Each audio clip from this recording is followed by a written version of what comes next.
Welcome to the Microsoft Tips Showcase, where we provide quick single-topic videos on how to do something within a Microsoft 365 related tool, such as SharePoint, Dynamics, Office, etc. Microsoft 365 provides you access to Excel, and in this training, we're going to teach you how to sort by multiple columns within Excel. And so this is vertical sorting up and down. Let's go ahead and go to the spreadsheet that I use for my demo. Inside of here, you can see that we have our data lined up.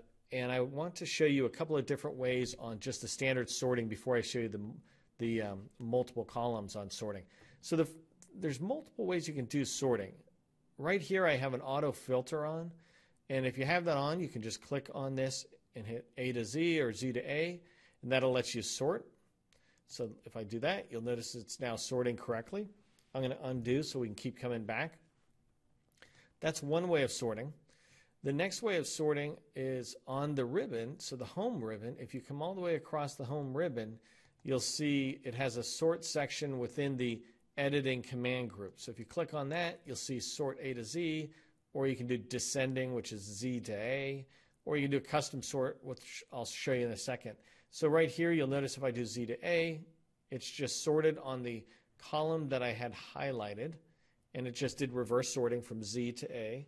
I'm going to Control Z that, undo it. So now we're back at our normal area. And you'll notice each time I do the sort, it's doing it on the field that I'm in. So I currently am in the A column, A1, so in that column is what's being sorted. Now the other way to go to sorting is you come up to data and you want to manipulate the data. So you come to the data tab, which opens the data ribbon, and inside the sort and filter command group right here in the middle, you'll see the same sorting icons, and here you can sort ascending, descending, and sort. In this case, let's click on the address for a second and just hit A to Z. You'll notice it sorted the entire set of data, so it didn't just sort column B, but it sorted all the data that's around column B as well. But now you'll notice it's sorted ascending. If I did descending, it would look like that, and it would start working its way up.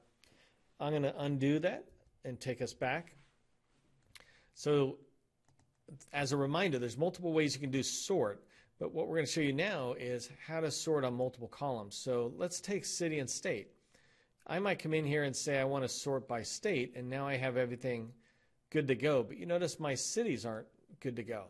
And if I try to sort by city, now my states are mixed up. So you want to do a multi-column sort there, and we're going to do that by coming to this wizard in the sort and filter command group.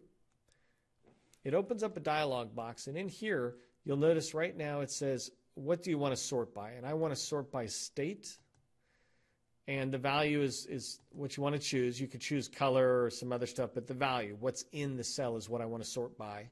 And then I want to sort it A to Z, not Z to A, etc.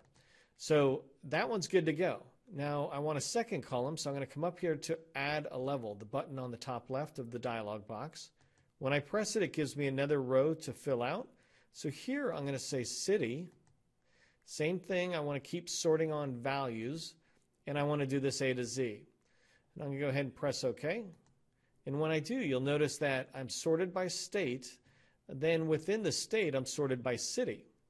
And that's something clearly we'd want, but there you go. You get to sort by multiple values. Just as a reminder, you come up to the sort and filter, to the group here, and you're able to see the options for you to be able to manage this.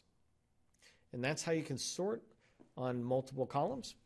That concludes this lesson. I hope you found the tip useful as you continue to use Microsoft 365 related products in support of your day-to-day job. Please provide me feedback in the comments, including suggestions for tips you'd like to see. If you found this tip helpful, please share it on one of the social media platforms or just give it a thumbs up. I'm your host, Neil McDonald with SV MacPack. I thank you for joining me today and hope you'll join again for other tips.